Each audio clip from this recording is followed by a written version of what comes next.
Pendant des décennies, il s'est tu. Dans l'ombre, il conseillait des présidents. Il signait des accords secrets. Il assistait à des trahisons d'État. Robert Bourgi. Bonjour Robert Bourgi. Bonjour Monsieur Soto. Bonsoir Robert Bourgi. Bonsoir Madame. Bonjour Robert Bourgi. Bonjour Monsieur Perelman. Le dernier témoin d'une époque, mais aussi l'un des hommes les plus redoutés de la France-Afrique. On sait ce que ça veut dire. Qu'est François Fillon? C'est mieux que clair. tuer. Oui, mais non, mais attendez. Qu'est François Fillon? C'était avec l'histoire des costumes, je vais y revenir. Et aujourd'hui, il parle. Pour la première fois, sans filtre, sans retenue, sans aucun retour possible. Robert Bourgi, c'est vraiment d'être le messager des présidents africains auprès des hommes de pouvoir et en particulier de l'Élysée et des présidents français. Il a toujours joué ce rôle sur une... Le Sénégal, la Côte d'Ivoire, la République démocratique du Congo, la politique française. Il s'est dit merde, qu'est-ce qui va se passer là? Je me lève, je dis, dites-moi Monsieur Buisson, vous m'appelez pas monsieur? Il me dit non, mais qu'est-ce que vous faites là? Je dis moi, je suis obligé de le dire. Je dis moi je vous... Et même des clashs violents, dont un qui aurait pu lui coûter la vie. Mais ce n'est pas tout. Il vient de publier un livre choc. Ils savent que je sais tout. Un titre qui dit déjà tout. Non. Pourquoi? Parce je vais que vous dire pourquoi. C'est de la nitroglycérine? C'est explosif? Je crois que la nitroglycérine, c'est une boule puante à côté. Vous voyez ce que je veux dire? Et dans cette vidéo, il va encore plus loin. Des noms, des secrets, des révélations qui pourraient faire trembler des gouvernements. Et en ayant rayé...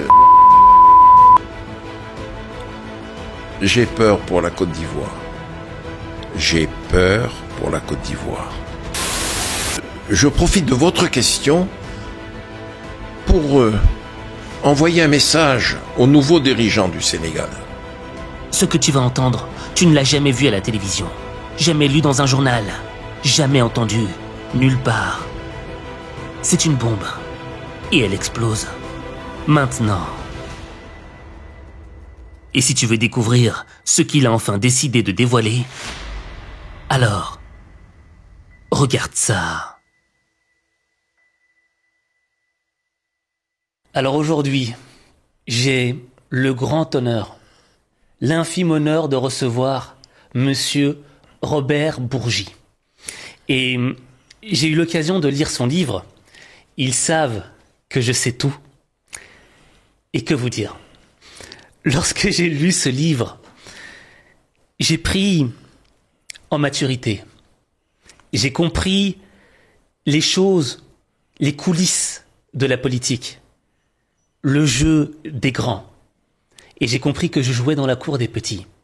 Et aujourd'hui, avec Monsieur Robert Bourgi, on va avoir une leçon pour apprendre à sortir de la cour des petits et entrer dans la cour des grands. Monsieur Bourgi, bonjour, comment allez-vous? Bonjour Monsieur Aziz, ça va, je vais bien. Vous dites que c'est un grand honneur pour vous, moi je suis très heureux d'être interviewé par vous. Ça me fait plaisir de l'entendre, Monsieur Bourgi. Et justement, Monsieur Bourgi, moi j'aimerais que l'on commence ensemble par une phrase qui m'a marqué dans votre livre. Je vais pas tout révéler, mais il y a un élément qui m'a touché dès le départ. Et cet élément, c'est à mes parents qui m'ont montré la route. Qu'est-ce que vous pourriez dire par rapport à cette phrase? J'ai, dans 2 jours, 80 ans. Et croyez-moi, Aziz, mes parents vivent toujours, pas en moi, mais à côté de moi. J'entends leur voix. J'entends les leçons qu'ils m'ont données et qu'ils ont données à tous mes frères et sœurs. D'abord la droiture, l'honnêteté, la franchise, la sincérité et surtout, venant de mon père, la fidélité. Papa était marqué au sceau de la fidélité. depuis ses premiers engagements politiques, et il m'a transmis ceci, d'être toujours fidèle. Et ce qu'il m'a enseigné, c'est la richesse de la mémoire, et surtout de conserver les écrits. Lorsque les mémoires sont sorties, les gens ont été surpris de voir dans la partie annexes et documents des lettres qui remontent à plus de 50 ans.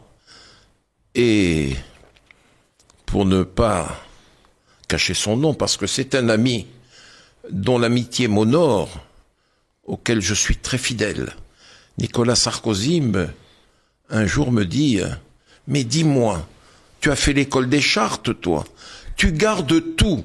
Je dis « Nicolas, moi je garde tout. Je garde tout, et tu as vu que j'ai sorti des lettres de M. Chirac qui datent du mois de novembre 1976. Notre premier contact épistolaire. 76 à 2000, 34 ans. Plus 24 ans, ça fait 58 ans. Je garde tout. J'ai appris ça de mon père. Papa gardait tout. Justement, Monsieur Bourgi, j'aimerais parler de votre père. Parce que moi, en lisant votre livre, j'ai été impressionné par son parcours. Venu du Liban, je crois qu'il a d'abord atterri à Marseille, et ensuite de Marseille, il est arrivé au Sénégal avec rien, et cet homme s'est construit de rien pour devenir un des hommes les plus influents, déjà de la communauté libanaise et du Sénégal. Est-ce que vous pourriez nous dire un peu plus sur l'histoire de votre père ? L'histoire de mon père me rappelle étrangement les histoires des pionniers qui sont allés aux États-Unis, en Amérique, le Far West, les pauvres gens qui partaient d'Europe pour aller aux Amériques, comme on disait dans le temps, mais ils n'avaient rien. Ils n'avaient rien. Ils vivaient à la cloche de bois, ils se nourrissaient. On se demande pourquoi et comment. Papa, il faut que je restitue les choses. À la fin du 19e siècle, le frère aîné de mon père, Mohamed Ali, qui souffrait de la misère des musulmans du sud Liban, a émigré. Mais lui a été bien inspiré, il a pris le bateau, il s'est retrouvé en Amérique, où il a épousé l'américaine, il a eu des enfants. Nous y reviendrons. Et quelques 15 ou 18 ans après, papa qui souffrait, qui était le cadet, non, il était le benjamin de la famille, qui souffrait de la misère et tout, a dit, tiens, je vais rejoindre mon frère aux États-Unis, en Amérique. Il prend le bateau, il avait 18-19 ans, au fond de la cale, vous voyez, 4e classe, il prend le bateau pour aller en Amérique. Le bateau fait escale à Marseille, il descend, 24-48 heures, pris par les Libanais qui étaient présents à Marseille depuis quelques décennies, il y a pris goût. Il est resté à Marseille 1 an, et comme il était trapu, costaud, tout en n'étant pas grand, papa mesurait 1m66. Il y est resté. Il était docker sur le port de Marseille, et quand descendaient des Libanais aisés, il les emmenait dans un hôtel où on lui avait assuré quelques subsides pour vivre.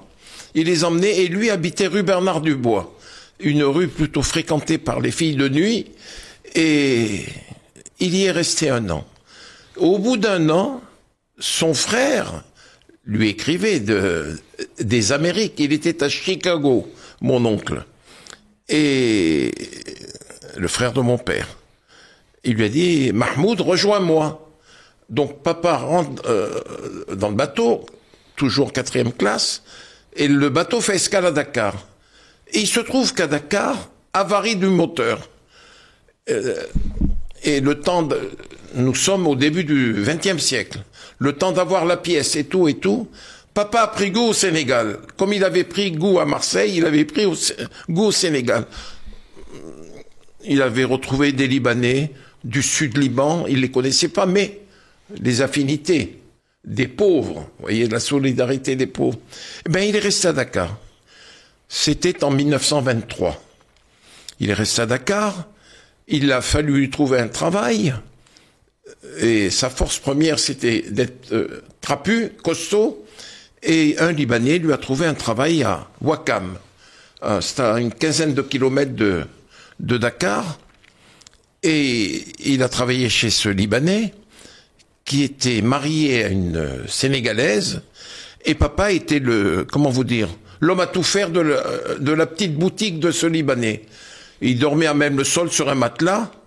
Et il nous avait dit, pendant 5 ans, j'ai mangé du pain et des cacahuètes et des oignons.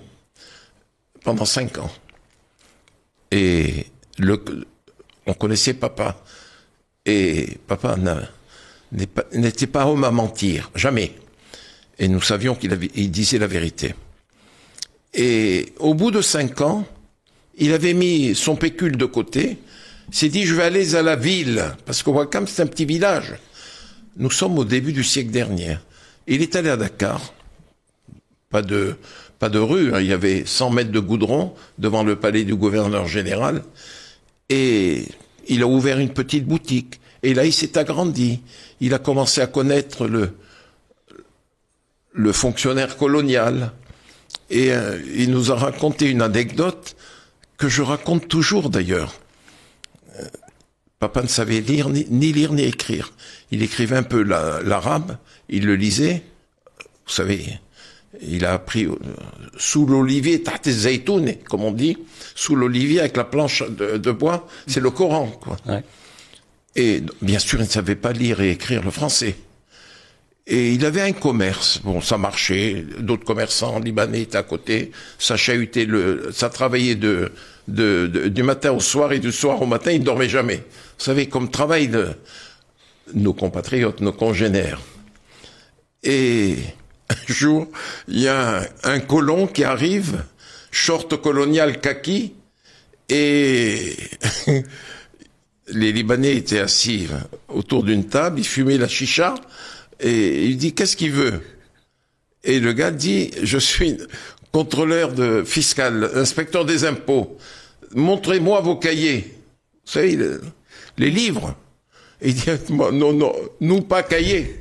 Nous pas cahiers. Il dit, comment il n'y a pas cahiers? Vous travaillez, vous vendez du tissu et tout. Il dit, mais je vais vous montrer mes papiers. Sur le mur, sur un des murs, il y avait plus et moins. Voilà ce qui rentre, voilà ce qui sort. Il dit, voilà, j'ai pas d'autres livres. Le fonctionnaire colonial a compris, il est parti.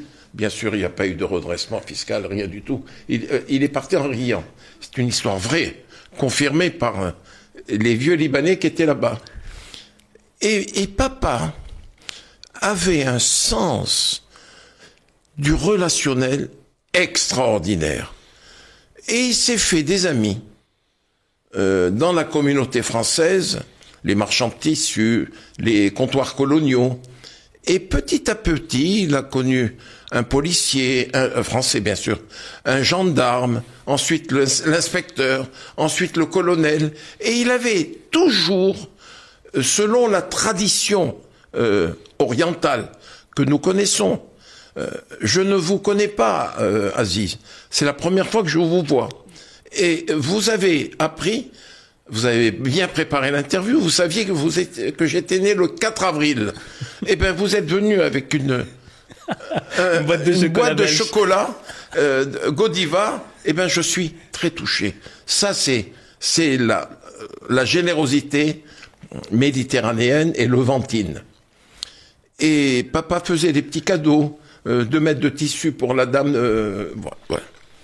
Et petit à petit, ses affaires marchaient de mieux en mieux.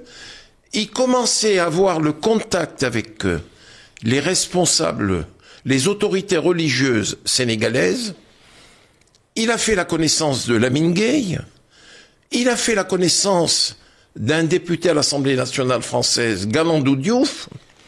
Et Et son tissu de relations s'est étoffé, s'est élargi, et il a connu du monde. Arrive la guerre de 39-45, et il a suivi les chefs religieux, qui étaient pour le général de Gaulle. Aller faire comprendre à Mahmoud Bourgi, qui était le général de Gaulle, qui avait parlé à Londres, qui avait fait l'appel. Lui, il s'est engagé, le malheureux. Pas le malheureux, mais je suis content qu'il ait choisi le général. Mais c'était un pauvre R, H-E-R-E. Il a suivi le mouvement. Et il a tellement bien suivi le mouvement que l'administration du gouverneur général Boisson, gouverneur général de la OEF, qui était contre De Gaulle, il a envoyé le chercher, ils l'ont coffré, et il est resté 1 mois à Thiès, à 50 kilomètres, un camp de redressement, vous voyez. Et au bout d'1 mois, ses amitiés coloniales et ses amitiés sénégalaises ont fait qu'il a été libéré. Parce que il était pour le général de Gaulle, mais il ne savait pas pourquoi il était pour de Gaulle. Je ne sais pas si je me fais bien comprendre. Oui, tout à fait. Et tout ce parcours, ces relations se sont multipliées, elles sont montées en grade, si je puis dire. On est passé au commissaire de police, on est passé au gouverneur du Sénégal, on est passé ensuite au haut commissaire, il a commencé à être connu. Et comme c'était du temps de la colonisation, la plus pure, et il a commencé à connaître du monde. Et un jour, le gouverneur du Sénégal, qui était un Corse, dont Jean Colombani, le fait appeler, il lui dit « Mahmoud, maintenant la communauté libanaise est de plus en plus nombreuse, il y a des discours que nous n'aimons pas, l'éveil du nationalisme arabe, vous voyez, et 49, 50, 51, 52, vous voyez, ça bougeait dans les pays arabes. Et il va falloir que on va t'aider à constituer un comité libano-syrien. Il y aura des élections libres et transparentes, tu parles. Personne n'a osé voter contre mon père. Vous voyez? Oui.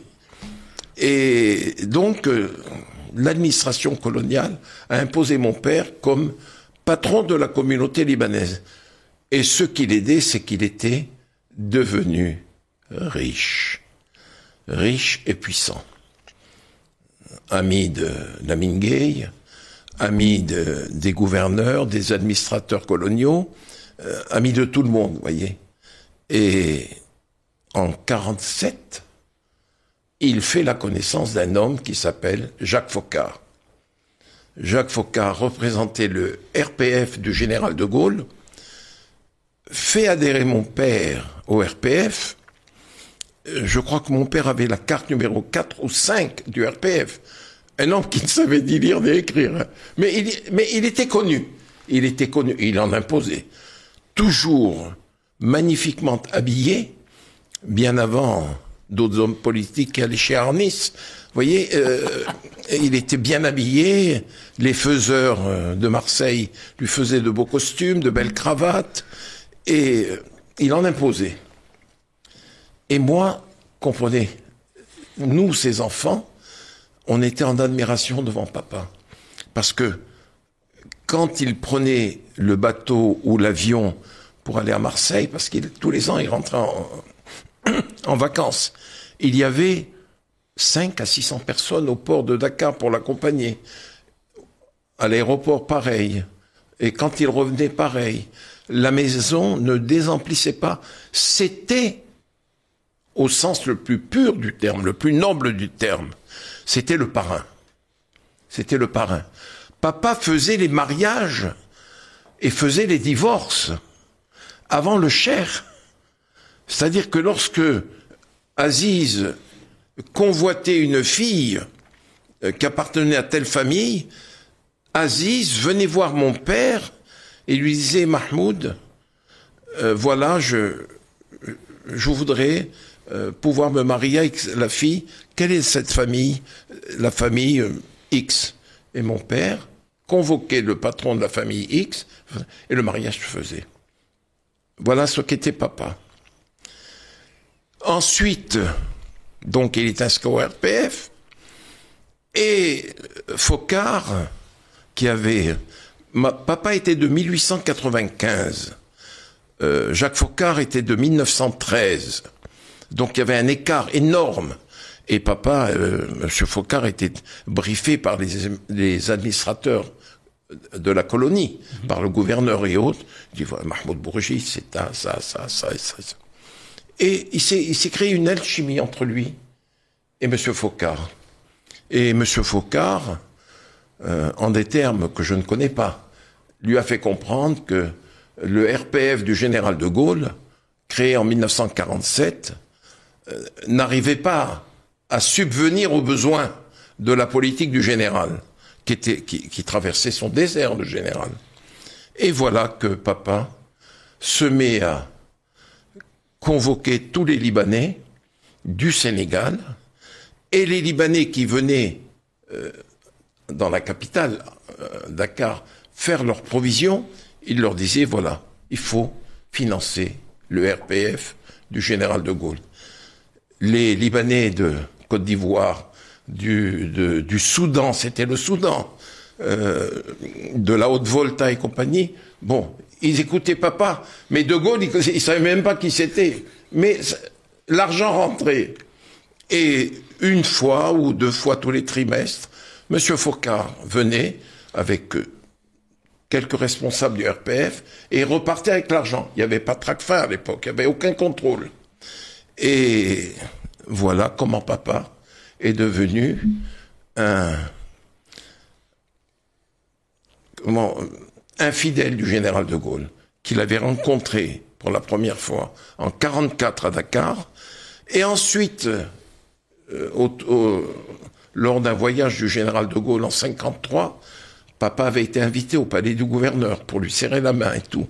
Et ensuite, quand de Gaulle est venu en 1958 pour le fameux référendum, Foccart l'a emmené encore de nouveau chez le général. Donc, papa était connu du général de Gaulle. Il n'y avait pas des relations suivies, mais il était connu. La preuve c'est que lorsque papa a quitté cette terre, l'amiral de Gaulle lui a fait une lettre magnifique qui est dans les annexes et les documents de mes mémoires. Donc il était connu. Voilà, moi je suis fasciné par papa. Et c'est grâce à papa, à ce rôle qu'il jouait dans le financement du RPF, que j'ai rencontré en 54 ou 55, avec mon frère Albert, mon frère aîné Albert, nous avons rencontré à l'hôtel de la Croix du Sud, nous avons accompagné papa, il avait rendez-vous avec Foccart et un Pompuy, et c'était monsieur Pompidou, qui était directeur de chez Rothschild, qui venait de Mauritanie et qui était installé à la Croix du Sud. Et c'est là que papa a rencontré monsieur Pompidou. D'ailleurs, dans un des passages des mémoires de monsieur Foccart, Georges Pompidou était devenu président de la République, Jacques Foccart était son conseiller pour les affaires africaines, comme vous le savez, et Foccart rentrait d'une tournée au Sénégal et en Côte d'Ivoire, et rend compte de son voyage au président Pompidou. Il lui a dit, alors comment ça s'est passé, Jacques, à Dakar? Il lui a dit, écoutez Georges, j'ai rencontré notre ami Bourgi. Mais c'est dans les mémoires. Je n'ai pas inventé, c'est dans les mémoires. J'ai cité la page et tout. Il ne dirait pas au président de la République française, notre ami Bourgi, si le président Pompidou ne connaissait pas papa. Vous comprenez ce que je veux dire? Oui, tout à fait. Et bon nombre de personnalités de la Ve République ont défilé à la maison. Ont défilé, ministres et autres. Bon, j'ai évité de donner les noms parce que ça ne sert à rien, vous voyez. Pour moi, c'est peanuts, vous voyez. Une fois qu'on a cité Foccart, le général de Gaulle et autres, et monsieur Pompidou, les autres ne m'intéressent pas. Voilà. Mais moi, c'est ça qui me marque avec l'histoire de votre papa. Vous l'avez dit, il était l'homme à tout faire à un certain moment. Et il est monté aussi haut, c'est parce qu'il avait une force de caractère, il avait quelque chose. Mais ce qui m'a marqué, Monsieur Bourgi, c'est que moi, quand je vous ai découvert, je m'étais dit, Monsieur Bourgi, c'est sûrement un fils de... Mais ce que j'ai appris dans votre livre, c'est que lorsque vous étiez parti à Nice dans votre jeunesse, vous aviez dû vous débrouiller tout seul, redémarrer votre vie à zéro au niveau financier. Et ça, c'est un élément qui m'a marqué. Et ce que je me dis, c'est comment vous, Monsieur Bourgi, le fils de Mahmoud Bourgi, débarque à Nice sans un sou et doit refaire sa vie à zéro. Comment vous y êtes pris d'un point de vue mental?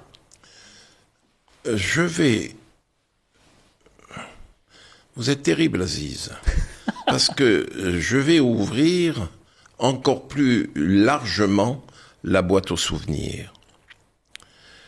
Je vous ai dit au début de mon propos que papa et maman sont toujours présents, en moi et devant moi, comme ils le sont pour mes frères et sœurs. À chaque fois qu'on se retrouve, on parle de papa et de maman. Pourtant, nous sommes aujourd'hui au minimum sexagénaire, septuagénaire, octogénaire et même un nonagénaire. Et on parle toujours de papa et maman comme si on avait 20 ans et 30 ans. Nous avions pour maman un amour immense. Maman était une grande dame. Autant papa était d'extraction paysanne et pauvre, autant maman appartenait à la bourgeoisie citadine de Tyr, puisque son pauvre père est resté maire de Tyr, la 3e ville du Liban, pendant 25 ans. Il avait même la Légion d'honneur pour un homme du milieu du siècle dernier. Et maman s'en est allée le 29 juillet 1960. Elle a quitté cette terre et jusqu'à maintenant, pour ceux qui ont survécu et connu maman, nous ne l'avons pas oublié. Nous sommes aujourd'hui pareillement atteints.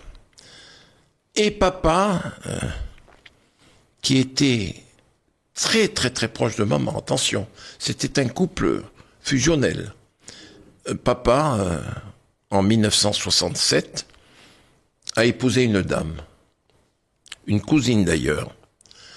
C'était son choix que nous avons respecté, mais que nous n'avons pas admis. Papa nous a quittés, il s'est installé avec sa nouvelle femme, qui avait, si mes souvenirs sont bons, qui avait un demi-siècle de moins que lui. Ça se faisait à l'époque. Et nous ne l'avons jamais accepté. Le divorce, si je puis dire, d'avec mon père s'est fait ce jour-là. Papa nous a quittés, il s'est installé avec sa nouvelle femme, qui lui a donné 7 enfants, à plus de 70 ans. 7 enfants que nous n'avons jamais vus, et que nous ne cherchons même pas à voir. Et les familles recomposées chez les Bourgi, nous ne connaissons pas. Vous me posez la question. Et nous n'avions plus le sou vaillant. Mes sœurs aînées, mes frères aînés travaillaient, ont commencé à enseigner. Et moi, j'étais au début de mes études de droit à Dakar. J'ai demandé au doyen de la faculté de droit de l'époque, doyen de Cotigny, je lui dis, monsieur le doyen, je lui ai raconté l'histoire que je viens de vous raconter, que je raconte à vos auditeurs. Il m'a dit, il n'y a pas de problème, vous êtes un brillant étudiant, je vais faire en sorte que vous soyez à Nice, vous êtes habitué au soleil, et je vais vous faire attribuer une bourse. Alors la bourse, tenez-vous bien, elle était de 300 nouveaux francs. 30 000 anciens francs. 30 000 anciens francs. Et alors j'arrive à Nice. Pas de vêtements d'hiver, rien du tout. Et je suis à la cité Jean Médecin. Jean médecin, chambre 3315D. Vous voyez la mémoire de Bourgie. Enfin, pour l'instant, par la grâce de Dieu. Et je vivais avec 300 francs. Ça a été des années terribles. Terribles. Et c'est en pensant aux leçons de mon père, aux souvenirs de mon père, que j'ai trouvé la force de faire face au dénuement. Et, Monsieur Aziz, je puis dire que j'ai connu la faim, que j'ai connu le froid. J'avais rien sur moi. Vivre avec 300 francs, il fallait payer la chambre à la cité, payer les tickets de resto et vivre, c'est pas énorme. C'est rien. Et, ma foi, l'Éternel m'ayant doté d'une intelligence, peut-être au-dessus de la normale, j'ai pu faire de brillantes études. Et mes années à Nice ont été de belles années. Et avant de monter à Paris, comme on dit, faire le doctorat et autres, et même si ça a été difficile sur le plan personnel, ça a été des années de bonheur pour moi. J'éprouvais du bonheur parce que je savais que je m'en sortais. Je faisais face à l'adversité. Et il y a un homme auquel je voudrais rendre hommage, c'est Michel Alliot. Michel Alliot était professeur à la faculté de droit de Dakar et un ami de mon pauvre père. Et à l'époque, il était directeur de cabinet de monsieur Edgar Faure, ministre de l'Éducation nationale en France. Et j'ai pris ma plume et j'ai écrit à Michel Alliot. Je lui ai dit, monsieur le directeur, vous devez sûrement vous souvenir de papa, je suis son fils Mahmoud et tout. Et voilà, je suis à Nice. Je vis dans le dénuement, je voudrais avoir un petit boulot pour me permettre de mieux vivre. 48 heures après, j'arrive à la cité universitaire et le gardien me dit, vous avez une lettre, la gendarmerie est venue. Je lui dis, la gendarmerie, pourquoi? Il me dit, vous avez une lettre du ministère de l'Éducation nationale. C'était Michel Alliot qui m'avait répondu, directeur de cabinet d'Edgar Faure. Il me dit, vous avez rendez-vous avec monsieur le recteur d'Avril, recteur de l'Académie de Nice, présentez-vous de ma part, il vous attend. Et j'ai eu un poste de pion au lycée hôtelier de Nice. Je suis passé de 300 francs à 1300 francs, c'est beaucoup, voilà.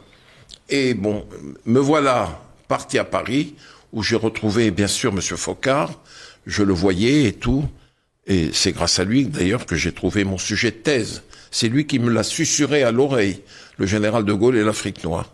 Et voilà, c'est parti. Je me suis inscrit à l'UDR, à l'époque c'était l'UNR, ensuite l'UDR, et ensuite tous les autres partis politiques. Et j'ai tracé ma route. Pas toujours très facile, mais j'ai tracé ma route. Connu de M. Chirac, apprécié de M. Chirac, Premier ministre de Giscard d'Estaing, maire de Paris, président du RPR, et ensuite, l'histoire, vous la connaissez. Je la connais, l'histoire, et je pense qu'il y a une histoire que les gens ne connaissent pas. Vous avez tracé votre route, comme vous l'avez dit. Vous avez connu certaines difficultés. Mais moi, il y avait une question que je me posais. Lorsque je vous avais découvert, étant plus jeune, je me disais, Monsieur Robert Bourgie est d'origine libanaise, et il s'appelle Robert. Ça me posait question. Musulman chiite, Robert. Je ne trouvais pas le lien. Dans votre livre, j'ai découvert l'histoire qui se cachait derrière le prénom Robert. Et j'ai découvert également quel était votre autre prénom. Pour laisser un peu de suspense et de mystère, j'invite les lecteurs à découvrir l'autre prénom de Monsieur Bourgie. Et au fait, là où ça m'a marqué, c'est en me disant, mais Monsieur Bourgie, quand je le vois, c'est quelqu'un d'extrêmement puissant. Que ce soit de par sa réussite financière, que ce soit de par ses réseaux, son influence. Lorsqu'on vous voit en interview, on sent que les hommes politiques tremblent un peu. Et pourtant, une des difficultés que vous avez vécues, lorsque vous avez commencé à tracer votre route, c'est le racisme. Et je me dis, Monsieur Bourgi, comment est-ce que vous êtes arrivé, comment avez-vous fait pour arriver là où vous êtes arrivé aujourd'hui, malgré les bâtons du racisme dans les roues de votre machine? J'ai découvert le racisme quand on est gamin, on souffre, mais on ne connaît pas le sens social, idéologique, politique du racisme. J'étais à l'école primaire, l'école du Plateau. Elle existe toujours, cette école, mais c'est une école franco-sénégalaise pour les élites. Je passe à chaque fois que je vais à Dakar, je remonte l'avenue Franklin Roosevelt, et c'est vrai, je m'arrête, je dis au chauffeur, arrête-toi, et le fait de regarder cette école me fait remonter l'horloge du temps, les temps heureux, où il y avait papa et maman. Et c'est à l'école primaire que j'ai découvert le racisme, avec mes frères sénégalais et mes frères arabes, libanais. Il y avait quelques Libanais, quelques rares Libanais qui étaient à l'école du Plateau avec moi. Mais quelques frères sénégalais, fils de, comment vous dire, de fonctionnaires sénégalais, mais qui avaient toujours le blanc au-dessus de lui, ou au-dessus d'eux. La rentrée des classes, je pense à ça à chaque fois qu'il y a une rentrée des classes pour mes petits-enfants. Quand arrive la rentrée des classes, pour tous les enfants du monde, on met les jolis vêtements, on a le beau cartable, et on va à l'école, un peu en pleurnichant, mais on est content. Je me rappelle très bien qu'il y avait 2 institutrices, une en 9e et une en 8e, dont je tairai le nom. Elles ne sont plus de ce monde, mais il y a les enfants et petits-enfants aujourd'hui quand même, par correction. Et nous étions tous rangés devant la salle de classe à l'école du Plateau, et je revois cette dame, une était brune et l'autre était blonde. La brune, c'était celle qui était en 9e, et la blonde, c'était celle qui était en 8e. CM1, voyez. Alors, allez les enfants, en rang devant la classe. Les Français au premier rang. Mais c'était du racisme, mais on ne savait pas que c'était du racisme. Nous avions 7-8 ans. Et ensuite, les Sénégalais, les Africains et les Libanais. Je ne l'ai jamais dit. Je le dis dans les dîners, dans certains cénacles politiques. Mais là, je le dis au grand public. Et nous rentrions en classe après les Blancs, que l'on m'excuse le terme blanc, après les Français. Et lorsqu'on rentrait, les premiers bancs étaient occupés par nos camarades blancs. Et ensuite, derrière, il y avait la racaille. Il y avait les Libanais, les Sénégalais, les Mauritaniens. Et ça a été la première forme de racisme. Je n'en ai pas souffert, mais j'en ai souffert après, quand j'ai commencé à comprendre la dimension sociale, raciale et tout. Et ensuite, cette forme de racisme totalement disparue au lycée Van Vaux, totalement disparue, sauf un seul homme, dont je donne le nom. Je n'hésite pas à donner le nom. C'était l'expédition de Suez, 1956, Nasser, l'éveil du nationalisme arabe. Et il y avait le professeur d'anglais qui s'appelait Monsieur Benazet. Benazet, B-E-N-A-Z-E-T. Celui-ci, je donne son nom, hein. Benazet. Il avait des lunettes, vous savez, on aurait dit un officier SS. Et on suivait le cours d'histoire, d'anglais. Et il dit, Bourgi, tu viens sur l'estrade. Vous savez, il est devant moi, là, il est devant moi. Il y avait une estrade en bois, à côté de son bureau. Je monte sur l'estrade. Il me dit, tu es pour Nasser ou contre Nasser? Je dis, monsieur, mais pourquoi vous me posez cette question? J'ai pas de réponse à cette question. Dis-moi, tu es pour Nasser ou tu n'es pas pour Nasser? Je lui dis, moi je réponds pas à cette question. Il m'a dit, écoutez-moi bien, il avait des mocassins noirs, de piètre qualité. Mais, aujourd'hui je le dis, mais parce que je me souviens des mocassins qu'il avait. Et il me dit, sinon, tu vas faire connaissance avec mon 42 fillettes. Mon 42 fillettes. Et ça, je commençais à mieux comprendre ce qu'était le racisme.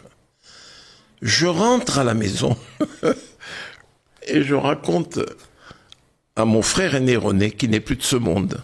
Je lui dis, Rouda, il s'appelait Rouda, mais les bonnes sœurs avaient changé de nom, ils avaient René, dans les années 30, vous voyez. Et je lui dis, Rouda, il s'est passé ça, ça et ça. Il me dit, mais c'est parce qu'il est juif. Je le connais. Parce que mon frère était passé par le lycée Van Beau, mon frère aîné, qui a 10 ans de plus que moi. Il m'a dit, en fait, il s'appelle Ben Azet. C'est la seule forme de racisme, mais difficile. Et la preuve, je m'en souviens 65 ans après. Oui. Et ensuite, je n'ai plus connu le racisme. Je l'ai connu lorsque je suis arrivé à Abidjan et que, connaissant Chirac, commençant à connaître Chirac, Juppé, Focard, Toubon, j'ai eu des responsabilités au sein du Club 89 que M. Chirac m'a demandé de constituer. J'en étais le président. J'étais membre du RPR, mais influent. Tout le monde savait que j'avais accès au maire de Paris, Jacques Chirac. Jacques Chirac, c'était pas Madame Hidalgo, hein. C'était Jacques Chirac. Hein. Et là, j'ai eu affaire au racisme le plus pur.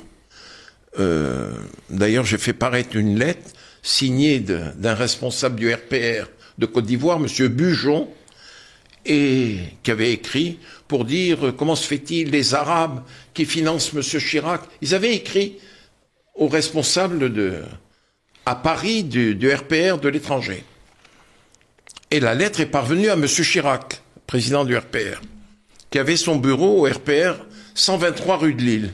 Il était maire de Paris, mais il venait de temps à autre. Et un jour où je rencontre M. Chirac à Paris, il me dit, ah, vous n'avez pas que des amis, Robert. Je lui dis, ah bon, monsieur le maire? Je ne l'ai jamais appelé monsieur le Premier ministre. Je lui dis, monsieur le maire, tout le monde a des ennemis. Le Christ a eu Judas. Mahomet n'a pas eu que des amis. Et il me dit, lisez cette lettre. Une lettre que je n'aurais jamais dû avoir et lire. Et j'ai lu cette lettre. Je lui dis, monsieur le maire. Il me dit, je vous vois venir. Vous la voulez? Je dis oui. Vous n'en faites pas usage. Je lui dis, non, monsieur le maire, je mentais. Je savais qu'un jour ou l'autre, me connaissant, j'allais la sortir. Et je l'ai sortie pour mes mémoires. Où il n'est que de la lire et vous comprendrez le racisme. Mais alors, j'ai été combattu, mais j'en ai toujours triomphé. J'en ai toujours triomphé. Avec une forme d'intelligence. Et ensuite, bon, Chirac, je continue à grimper, je suis ami des ministres, et j'ai toujours eu affaire aux entourages des chefs. Entourage de M. Chirac à l'Élysée, entourage du président Sarkozy à l'Élysée, et je dois raconter une scène qui ne figure pas dans mon livre. Un jour, le président Sarkozy me fait téléphoner par sa secrétaire particulière, Sylvie Burgel. Elle me dit, Monsieur Bourgi, je lui dis oui. Elle me dit, le président voudrait vous voir. Je lui dis, il n'y a pas de problème. Je suis à sa disposition. Est-ce que vous pourriez venir là ce matin, là, rapidement? Je lui dis, il n'y a pas de problème. Et je vais à l'Élysée. Et il y a une salle d'attente devant le bureau du président et du secrétaire général de l'Élysée, Claude Guéant, où j'allais souvent. J'étais un visiteur régulier de Claude Guéant. J'étais assis là, comme ça. Et le chef des huissiers, vous savez, avec la chaîne et tout, qui me connaissait, je chahutais avec eux. Pour les autres, c'était des huissiers. Mais pour moi, c'était des copains, quoi. Un huissier, il doit, s'il regarde YouTube, il va se reconnaître. Il a les cheveux blancs, je crois qu'il y était il y a encore 1 an ou 2. Les cheveux blancs, bel homme. Au visage poupon. Et un café, maître? Je dis oui, un petit café. Il m'apporte mon café et tout. Et arrive Patrick Buisson. Que Dieu l'ait en sa sainte garde, il n'est plus de ce monde. Mais c'est une scène que je me dois de raconter. Il me dit, qu'est-ce que vous faites là, Bourgi? L'huissier, le chef des huissiers, qui connaissait mon tempérament, il en avait entendu parler. Il s'est dit, merde, qu'est-ce qui va se passer là? Je me lève, je dis, dites-moi, monsieur Buisson, vous m'appelez pas monsieur? Il me dit, non, mais qu'est-ce que vous faites là? Je dis, moi, je suis obligé de le dire. Hein. Je dis, moi, je vous dis merde, monsieur Buisson. Je vous dis merde. Vous avez compris? Si je suis là, c'est parce que le président de la République m'a demandé de venir, ou bien le secrétaire général de l'Élysée. Seuls les visiteurs de ces 2 personnalités ont droit de s'asseoir là. Alors moi, j'ai une chose à vous dire. Ou vous partez, ou je vous mets ma main sur la figure.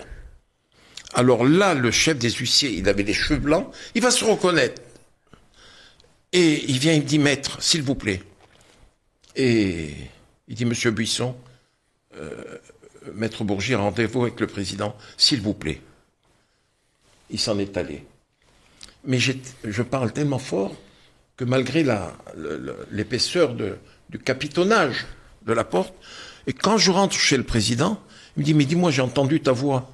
Je lui dis, mais dis-moi, t'abruti de Buisson. Il me dit, qu'est-ce qui s'est passé avec Buisson? Et je lui raconte la scène. Il me dit, oh, tu sais, Robert. Je dis, c'est un drôle de cire. Quelques années après, on découvre qu'il avait enregistré tous les conseils des ministres du président.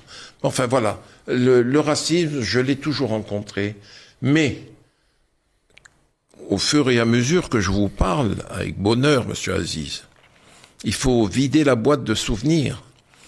Je me rappelle qu'en 1986, j'étais professeur à la faculté de droit d'Abidjan, où j'avais le bonheur de côtoyer pratiquement quotidiennement Laurent Gbagbo, qui était professeur d'histoire dans cette même université.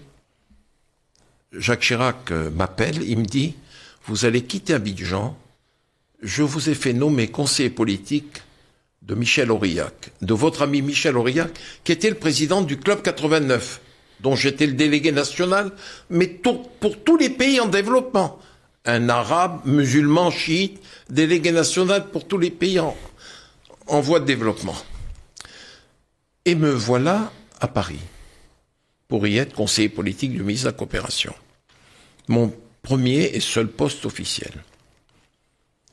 Et j'ai vu, j'étais arrivé, coup de fil de Chirac, coup de fil d'Aurillac, j'ai rendu visite à M. Focard, qui était conseiller Afrique du Premier ministre Jacques Chirac, Premier ministre de la première cohabitation, et je voyais qu'on ne m'appelait pas pour occuper mon bureau, pour aller au ministère. À l'époque, c'était le 20 rue Monsieur, le ministère de la Coopération. Et finalement, Michel Aurillac, le ministre qui était mon ami, m'appelle, il me dit, Robert, venez me voir, vous faites partie du cabinet. Et j'arrive, je lui dis, mais Michel, je l'appelais Michel, et le seul au ministère qu'il appelait Michel. Ça pouvait faire naître du racisme, ça aussi. Je lui dis, Michel, qu'est-ce qui s'est passé? Pourquoi ce retard? Il me dit, je ne devrais pas vous le dire parce que M. Focard m'a dit de ne pas vous le dire, mais je vais vous le dire, Robert. François de Grossouvre, conseiller du président Mitterrand, conseiller pour les affaires occultes, vient me voir, il me dit de faire attention parce qu'il avait entendu dire que j'allais être nommé, que vous alliez être nommé au ministère et qu'il me mettait en garde parce que vous étiez un agent de l'Iran. Non mais, c'est du n'importe quoi. C'est du n'importe quoi. Voilà une forme de racisme. Ça n'a pas été facile, mais j'en ai toujours triomphé. Quand vous avez la foi, la force, vous triomphez toujours de cela. Mais ça n'a pas été facile de grimper les échelons. Ce qui me marque, c'est que, à travers les formes de racisme dont vous avez été, entre guillemets, victime, parce que vous n'êtes pas une victime, vous êtes quelqu'un, vous êtes un combattant, vous êtes parti de l'avant. Moi, ce que je comprends, c'est surtout l'envie, la jalousie. Lui, il est là, mais qu'est-ce qu'il a de plus que moi?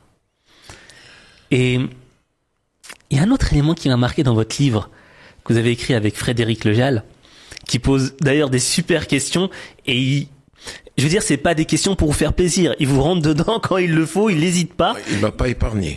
Pas du tout. Mais il y a un élément qui ressort dans ce livre, c'est l'infréquentabilité. Il y a toujours un moment où on ne doit pas être revu avec Robert Bourgi, où ne te montre pas. Un moment dans votre livre, vous parlez de François Fillon qui vous appelle et qui vous dit « S'il te plaît Robert, ne dis pas que c'est toi, ne dis pas que c'est toi ». Et dans le fond, je pense avoir compris une chose essentielle sur vous, Monsieur Bourgi, c'est que vous êtes à la fois un homme puissant, mais également un homme dangereux. Qu'est-ce que je veux dire par là? Vous avez ce dénominateur commun avec Jacques Faucard. Comme Monsieur Faucard, votre puissance résidait dans le fait que vous pouviez construire des individus. Vous pouviez aider des individus. Et à travers votre livre, on le voit. Mais en même temps, vous pouviez démolir des individus. Et c'est bien là le côté dangereux. Vous pouvez vitrifier, comme le disait Monsieur Sarkozy. Et justement, la question que je me posais, vous qui étiez conscient de votre puissance, vous qui étiez conscient également de votre pouvoir de démolition, comment est-ce que vous avez vécu tous ces moments où les gens vous ont rejeté, que ce soit par jalousie ou que ce soit par peur? Je vais vous répondre très franchement, Monsieur Aziz. Je n'ai pas réponse à tout cela. Pendant combien de temps, Robert Bourgi, le sulfureux, je le lisais dans les articles de vos confrères journalistes, je m'en amusais. Parce que je n'ai jamais été entendu par un juge d'instruction. Je n'ai jamais été... Je ne connais pas la garde à vue. Je ne connais pas les perquises. Je n'ai jamais été cité dans quelque affaire que ce soit. Et le bonheur pour moi, ça a été une conférence que j'ai co-animée avec Eva Joly, organisée par Mediapart en janvier 2023. Avant la conférence, j'ai dit à Eva Joly, qui me dit « Mais je suis tellement heureuse de vous rencontrer, maître, je dirais même honoré. » Je dis « Non, Madame Joly, je suis très heureux de faire enfin la connaissance de celle qui a qui a fait encadrer Roland Dumas, président du Conseil constitutionnel, dans une voiture, entre elle et Laurence Wisniewski, qui a instruit les affaires Elf, qui a instruit l'Angola Gate. Et je suis heureux de vous rencontrer et de co-animer. Elle me dit, mais je suis heureuse moi aussi. Et bien entendu, au cours du débat, il y avait 500 personnes. Il y a un individu sensible sans doute au souvenir du sulfureux Robert Bourgi qui a posé la question à Madame Joly. Et Eva Joly de lui répondre, c'est visible quand vous voulez. Elle lui dit, mais écoutez, nous n'avons jamais interrogé, auditionné Robert Bourgi. J'ai été patronne de ce service. On n'a jamais eu affaire à Robert Bourgi, que je vois pour la première fois. J'ai instruit l'affaire Elf, j'ai instruit l'Angola Gate, toutes les affaires de la France-Afrique. Je n'ai jamais entendu prononcer le nom de Robert Bourgi. Et je suis heureuse d'être avec lui. Je n'ai jamais compris. Mais j'ai une chose à vous dire. Ceux qui ne voulaient pas se montrer avec moi, Fillon est rentré, ça fait partie de la postérité, de l'histoire politique de la Ve République. Mais combien d'autres ministres, tout au long de ces 40 ans, sont sortis avec moi, sont venus à mon cabinet, sont allés au restaurant avec moi, ont bu des pots avec moi, ont dîné avec moi, ont déjeuné avec moi, et toujours dans les plus belles adresses de Paris, attention. Et ce sont des gourmets quand ils sont avec moi, ce sont des locoteux quand ils sont entre eux. Et je n'ai jamais compris cela. Et lorsqu'il s'est agi mais je n'ai jamais rencontré ça, ni chez M. Chirac, ni chez Dominique de Villepin, ni chez Nicolas Sarkozy, ni chez Claude Guéant. Jamais, au grand jamais. Mais c'est les sous-fifres. Vous savez, les petits ministrions, vous voyez, qui se prennent pour la gloire du monde et qui aujourd'hui, vous m'avez compris, passent leur temps dans les tribunaux et les cellules de garde à vue. Et Fillon venait me voir tout le temps. 2-3 fois par semaine, on se voyait. 2-3 fois par semaine. Je finançais sa force républicaine, son parti. Il venait boire le Saint-Julien avec moi. Et du jour où il a été nommé candidat de la droite, il s'est fait porter absent. Parce qu'on lui avait dit autour de lui, attention, fréquente pas Robert Bourgi. Robert Bourgi, là, il est libre, aucune condamnation et tout. Je n'ai jamais compris. Je ne suis pas méchant, Aziz. Je suis un oriental. Nous sommes généreux, les orientaux. Nous sommes généreux. J'ai appris ça chez papa, j'ai appris ça chez maman, et j'ai appris ça chez mes frères et sœurs, pas simplement de la famille, ceux qu'on appelle les frères et les sœurs, grands frères, petits frères, bon. Je veux bien être gentil, mais je ne supporte pas l'ingratitude. Je ne supporte pas l'ingratitude. Jamais. Et pourquoi ai-je parlé de Mobutu et de Bongo? Personnellement, j'ai toujours, pendant 4 décennies, accompagné les émissaires du président Bongo, porteur des mallettes, chez tous les hommes politiques de la droite, quelquefois du centre. Parce que Bongo me disait, fiston, moi je joue tous les chevaux. Il y en a un qui va rentrer, je l'aurai joué. Je tiens à le dire, je ne l'ai jamais écrit, je tiens à le dire. Il est mort où, Bongo? Dans une petite clinique de Barcelone. Il en avait assez des biens mal acquis. Il en avait assez de Tracfin. Il en avait assez des articles qui le dépeignaient comme un autocrate, comme un dictateur, comme un tyran, alors que c'était le plus brave des hommes. Eh bien, les Français l'ont renié. Mobutu, la même chose. Mobutu, la même chose.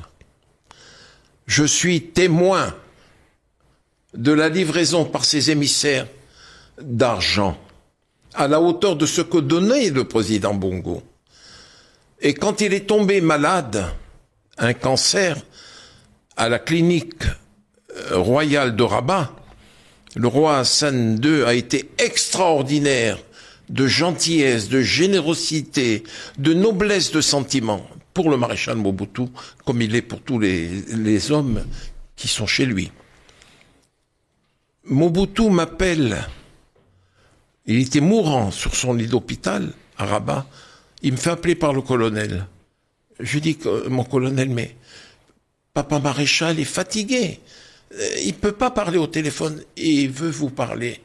Robert, je lui dis, papa, mes respects, papa maréchal, Robert, dis à Jacques que je veux un visa, Jacques Chirac, parce que Foccart était mort en février de l'année 97, le malheur pour lui. Et je lui dis, papa maréchal, il me dit, je voudrais finir mes jours à Roquebrune-Cap-Martin où j'ai une maison et me faire soigner à la clinique de la Princesse Grace à Monaco. Je lui dis, papa maréchal, Foccart n'est plus là. C'était votre parapluie atomique, mais je vais demander à Chirac. J'ai demandé à Chirac, renvoyé dans les cordes. J'ai demandé à Villepin, amnésie totale. J'ai fait demander à Juppé, mais alors, lui a été pire. Un jour, je sortirai ce qu'il a dit. Et Mobutu est mort à Rabat. Et il est enterré. Et il dort toujours de son dernier sommeil au cimetière de Rabat. Je ne supporte pas l'ingratitude. Ils ont été d'une ingratitude à nul autre pareil, comme ils l'ont été vis-à-vis de Gbagbo. Gbagbo met 3 millions de dollars que je transporte avec le directeur du protocole de Gbagbo à l'Élysée, qu'on remet à Villepin, et il est poignardé par ces gens. Non. Ça, c'est insupportable pour moi. Insupportable. Je ne supporte pas l'ingratitude.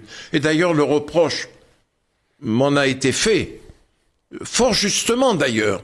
Pourquoi maître, pourquoi vous vous réveillez 10 ans après pour raconter la vitrification? C'est vrai. Alors que j'allais à La Haye, j'allais voir un autre prisonnier politique, Jean-Pierre Bemba, qui est aujourd'hui vice-premier ministre de Tshisekedi, et j'allais le voir. Je lui disais, tu sais, Jean-Pierre, je vais pas voir le frère Laurent parce que il voudra peut-être pas me voir, mais dis-lui que je l'embrasse, que je pense bien fort à lui. J'allais à La Haye. L'un était au 2e étage, l'autre était au 3e étage. J'aurais pu le voir. Mais voilà. Mais ils ont été ingrats vis-à-vis de Gbagbo. Ça, c'est insupportable. Et voilà qu'aujourd'hui, Alassane Ouattara, qui ne voulait faire que 2 mandats, voilà qu'il est en course pour faire le 4e mandat. Et en ayant rayé Laurent Gbagbo de la liste, j'ai peur pour la Côte d'Ivoire. J'ai peur pour la Côte d'Ivoire. Parce que Laurent Gbagbo est aussi populaire aujourd'hui qu'il le fut il y a une 20aine d'années. J'ai peur qu'on le laisse concourir et on va voir qui va gagner. Mais Ouattara veut faire le 4e mandat. Peut-être qu'il veut battre le record de Paul Biya. Je ne sais pas. Peut-être qu'il est inspiré par ça. Voilà mes réactions vis-à-vis des hommes politiques français. Vous avez mis en lumière l'ingratitude. Et maintenant, j'aimerais peut-être mettre en lumière l'opposé de l'ingratitude. Votre pays de naissance, votre pays de cœur, dans le fond, qui est le Sénégal. Et Monsieur Bourgi, que pensez-vous de ce qui se passe actuellement au Sénégal? Quelle est votre analyse? L'analyse va être rapide. Vous l'avez dit, c'est mon pays de cœur, c'est mon pays natal. C'est là que je suis né le 4 avril 1945, que 2 jumeaux monozygotes sont nés chez papa et maman, moi et mon pauvre frère Hassan, qui est parti à l'âge de 18 mois et qui est enterré au cimetière de Soumbédioune à Dakar. C'est mon pays de cœur. J'en ai un autre, c'est le Gabon. Le Gabon, Omar Bongo Ondimba me l'a fait aimer. Et je suis content d'ailleurs que son ancien aide de camp soit candidat, comment puis-je dire, à sa succession, Brice Oligui Nguema.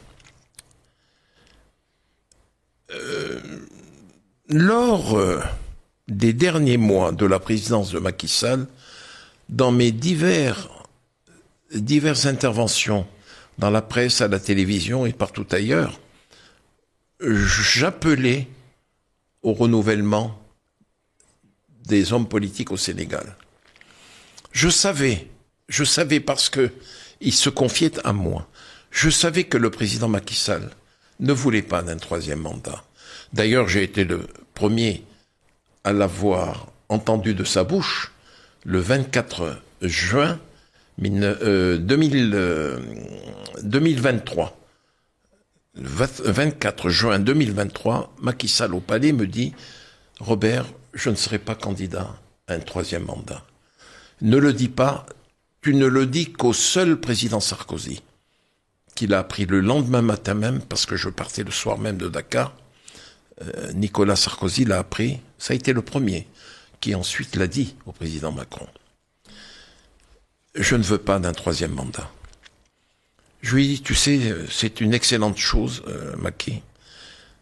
D'ailleurs, ça fait un bout de temps que tu me le dis, on le sent. Et ma foi, Ousmane Sonko, je ne l'ai jamais critiqué dans aucune de mes interventions.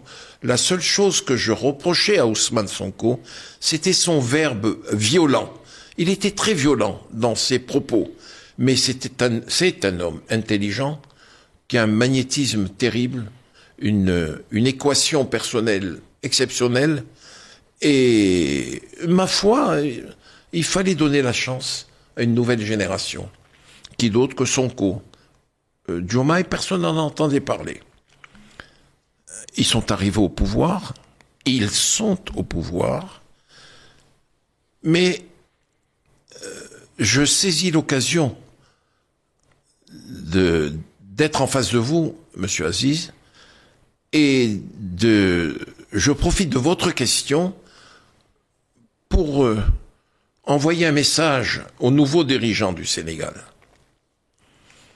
à Diomaye, président de la République, et à Ousmane Sonko, Premier ministre. Vous êtes la nouvelle génération d'hommes politiques au Sénégal. Aujourd'hui, la voie que vous empruntez est une voie dangereuse. Parce que votre forme de gouvernement ressemble à une chasse aux sorcières. Vous êtes en train de mettre en danger le tissu social, la cohésion sociale, l'unité sociale, l'unité nationale. Il y a une loi d'amnistie qui a été votée. Arrêtez de vouloir la détricoter. Il y a une loi d'amnistie qui a été votée. Et qu'on la respecte, qu'on s'attelle à la construction d'un Sénégal nouveau, mais avec le concours des anciens. On a toujours besoin des anciens. Et moi, je souffre. Franchement, je souffre. Je crie haut et fort mon amitié et ma fidélité à Macky Sall. Mais je crie haut et fort mon désir de voir le président Diomaye Faye et le Premier ministre Sonko réussir dans la gestion du Sénégal. Je crie haut et fort mon soutien, mais qu'ils tempèrent l'ardeur de leurs partisans, l'ardeur des députés du PDS à l'Assemblée nationale. C'est une véritable chasse aux sorcières. Mais que l'on profite des acquis anciens, mais qu'on les mette ensemble, qu'on les réunisse et qu'on construise un Sénégal nouveau. Je veux bien qu'il y ait une force de gouvernement, mais je veux bien qu'il y ait une opposition. Mais vouloir à tout prix décapiter tout ce qui constituait l'ancien système, c'est pas une chose raisonnable. C'est pas une chose raisonnable. Et moi, je n'en ai pas parlé avec le président Macky Sall. Mais je ne suis pas un devin, Monsieur Aziz. Mais je connais l'amour de Macky Sall pour son pays. Je le connais, l'amour pour son pays. Je connais l'amour qu'il a pour la terre sénégalaise, parce que c'est un paysan. Macky est un paysan. Abdou Diouf est un lettré. Abdoulaye Wade est un lettré. Senghor est un lettré. Macky Sall est un ingénieur géologue, mais c'est un paysan, avant tout. Il a les pieds bien ancrés dans la terre sénégalaise. Et je suis certain que si il sentait que l'étau qu'on veut lui mettre autour du cou ou de sa personne se desserrait, il rendrait les plus grands services aux dirigeants sénégalais d'aujourd'hui. Parce que ça n'est un secret pour personne que le Sénégal se heurte à des problèmes économiques graves, à des problèmes financiers graves, et qu'on arrête de dire qu'il a volé 4 000 milliards, qu'il a volé 2 000 milliards, que celui-ci a volé 150 milliards, qu'on arrête tout cela, qu'on se mette autour de la table, et je suis certain que Macky Sall aiderait les nouveaux dirigeants à trouver les moyens de réussir leur programme de gouvernement. J'en appelle à eux. Ils ont tout en les mains pour ramener la paix au Sénégal. Aujourd'hui, j'ai fait un tour au Sénégal il y a 1 mois et demi. J'ai été content de repartir en France, parce que j'ai senti de l'attention de partout. Les gens ne sortent plus, les gens ne vont plus au restaurant, les gens ne se baladent plus, les gens ne sont plus en sécurité. Voilà ce que j'avais à dire, Monsieur Aziz. Et merci de m'avoir permis de le dire. Écoutez, Monsieur Bourgi, moi je vous remercie d'avoir accepté l'invitation déjà. Et justement, cette tension que vous avez ressentie, est-ce qu'elle trouverait pas aussi son origine dans le fait que Ousmane Sonko avait été incarcéré? Et vous voyez, c'est un sujet qui est sensible, mais est-ce que cet événement n'a pas entraîné les conséquences qu'il y a aujourd'hui? Monsieur Aziz, vous êtes jeune. Lorsque Nelson Mandela est sorti après un quart de siècle d'incarcération et de cassage de pierres, qu'est-ce qu'il a fait? Le premier jour où il a été libre, qu'il est rentré chez lui, qu'il est rentré chez Winnie Mandela, la première personne qui est rentrée chez lui, qui a partagé le repas, ça a été son geôlier de la prison de Robben Island. Vous l'avez oublié? Oui, je l'ai oublié. Vous l'avez oublié? Oui. Premier repas. Son geôlier de Robben Island. 25 ans de cassage de pierre. Au soleil. Privé de sommeil, privé de tout. Abdoulaye Wade n'a pas fait de prison.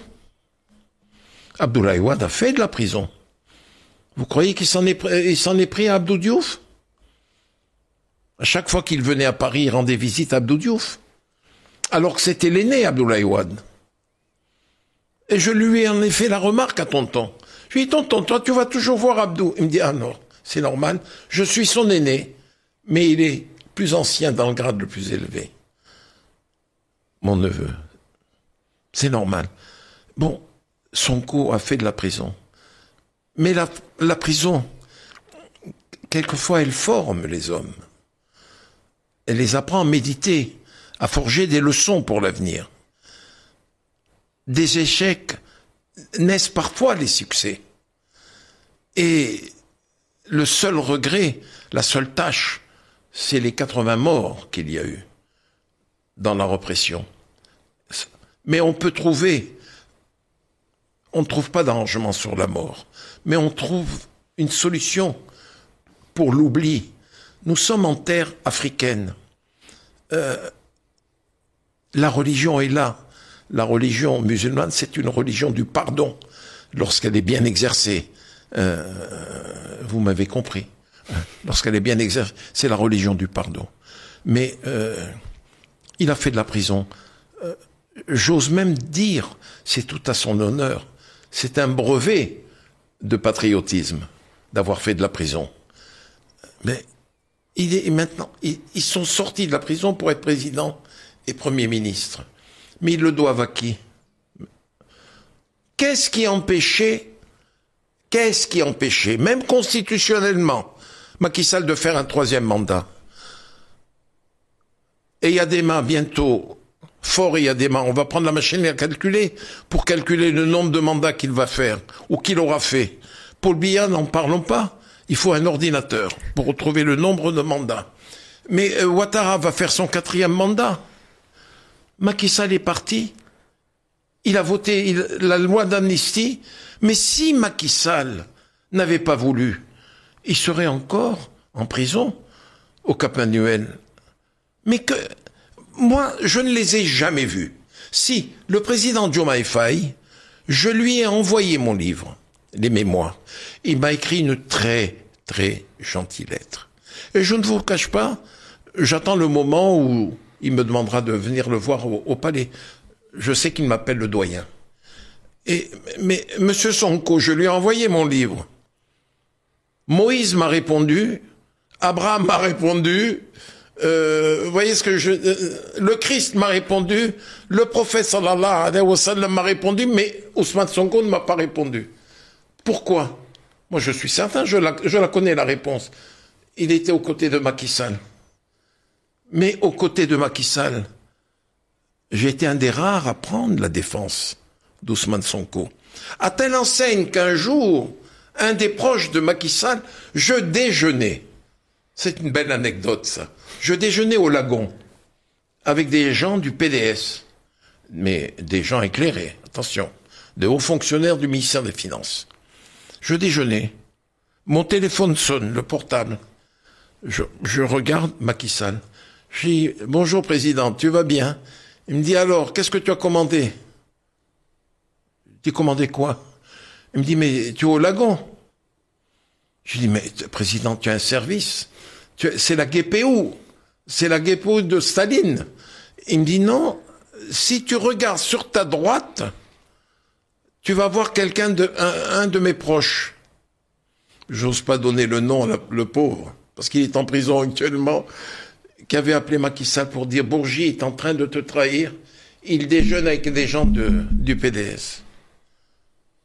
De PASTEF, pardon, de PASTEF, erreur que j'ai commise, pardonnez-moi, de PASTEF. Mais j'étais avec Macky Sall. Mais moi, mon pays, c'est le Sénégal, c'est le sien, c'est le leur. Et d'ailleurs, j'ai été sénégalais avant eux, puisque je suis leur aîné. J'ai 80 ans le 4 avril, le jour de l'indépendance, je suis né. Moi, j'en appelle à la paix au pays. Et qu'on arrête de pourchasser Macky Sall. Macky Sall, il est écouté, respecté de partout dans le monde. Et vous le savez, dans les pays arabes, aux États-Unis, en Asie, en Europe. Il était de passage dernièrement à Paris, Macky Sall. Et je sais qu'il a été reçu par quelqu'un qui n'est pas gardien de musée. Voilà, je n'en dirai pas plus. Il a vu quelqu'un qui n'est pas le gardien du musée. Mais qu'on l'appelle, président, viens nous aider. Macky Sall dira oui tout de suite. Il y a un pays à construire. Il y a des bouches à nourrir. Il y a des licenciements à éviter. Actuellement, on licencie par milliers, vous le savez, monsieur Aziz. Macky Sall leur permettra de réussir leur programme de gouvernement. Il ne veut plus du pouvoir, Macky Sall. Il n'en veut plus. Il est resté 12 ans au pouvoir. Voilà. Vous avez parlé du sentiment de trahison qu'aurait pu ressentir Macky Sall quand il vous a vu dîner. Enfin, quand un de ses amis vous a vu dîner.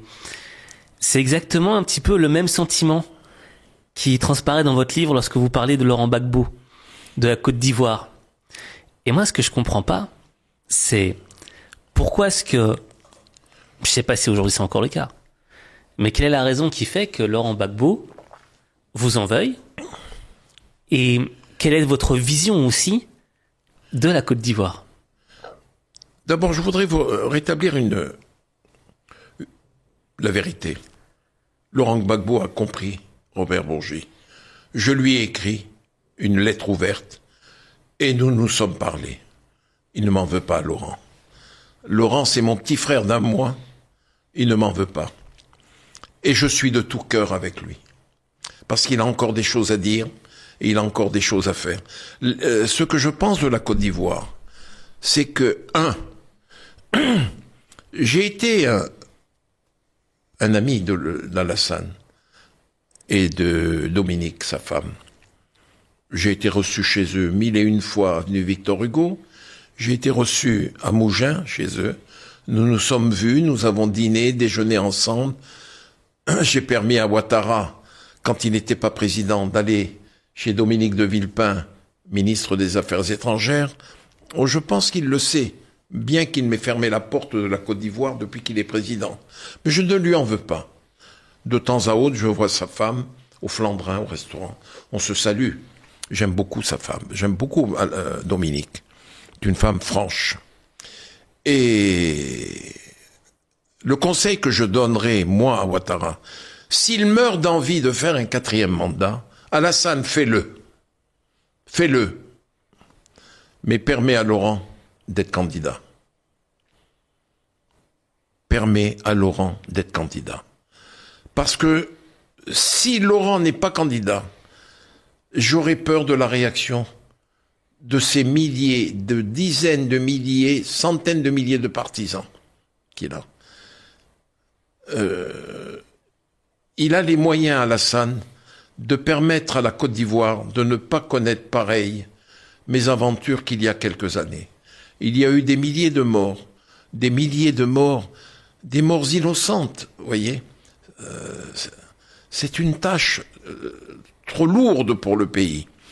Mais à propos de tâches, j'ai bien aimé dans une de vos interviews l'histoire de la tâche. Il fallait y penser à la tâche. Hein. Bravo Aziz. Oui, je vois de quel vieux vous parlez. Et l'histoire de la tâche, ça m'avait épaté. Et les exemples que vous citiez, ce sont ces exemples qu'il fallait citer. Non, Alassane, je m'adresse à toi, Alassane. Évite les conflits. Évite les conflits. Permets à Laurent, tu as le droit de grâce. Tu as le droit de grâce. Tu appliques le droit de grâce. Au-dessus de toi, comme disait Bongo, il n'y a que le bon Dieu. Et permets à Laurent d'être candidat. Et que les choses se passent bien sous contrôle international. C'est tout ce que demande Laurent. Laurent est un patriote. Laurent a des choses à dire et Laurent a des choses à faire. Laurent plus Thiam, plus Guillaume, plus Gbagbo, c'est 4 valeurs ajoutées. C'est 4 valeurs ajoutées pour la Côte d'Ivoire. Qu'il y ait un gagnant ou un perdant, que les perdants aident le gagnant. Et c'est tout. C'est pas difficile. Oui. 4 hommes de grande valeur. Et justement, là on a parlé du Sénégal, on a parlé de la Côte d'Ivoire. Et je pense qu'il est temps que l'on parle, si vous l'acceptez aussi, de la République démocratique du Congo. Et j'aimerais que l'on parle en particulier de votre relation avec l'ancien chef d'État Mobutu.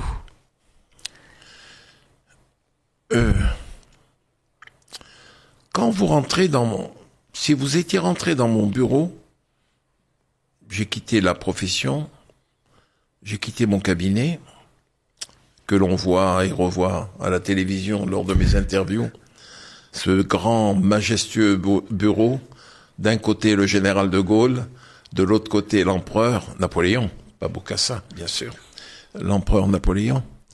Il y avait toujours la photo de Papa Maréchal. J'ai eu cette chance de le connaître grâce à sa fille Ngawali, remarquable fille, belle fille, d'une très forte intelligence, et grâce à un homme d'affaires camerounais qui s'appelait Henri Damas Ongba. C'est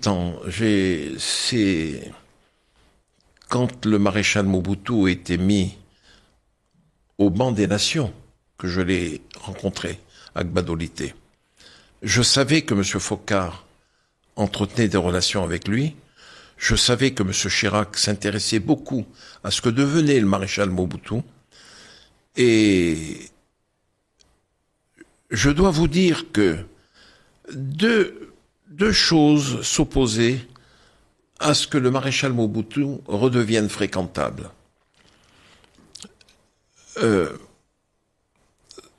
Sa maladie. Il était déjà malade. Son cancer de la prostate. Et il avait un entourage détestable qui l'empêchait de faire ce que nous souhaitions qu'il fasse ou qu'il fît. D'abord, nous souhaitions qu'il travaille en bonne intelligence avec Étienne Tshisekedi, Papa Étienne comme je l'appelais, et qu'il travaille aussi avec Léon Kengo.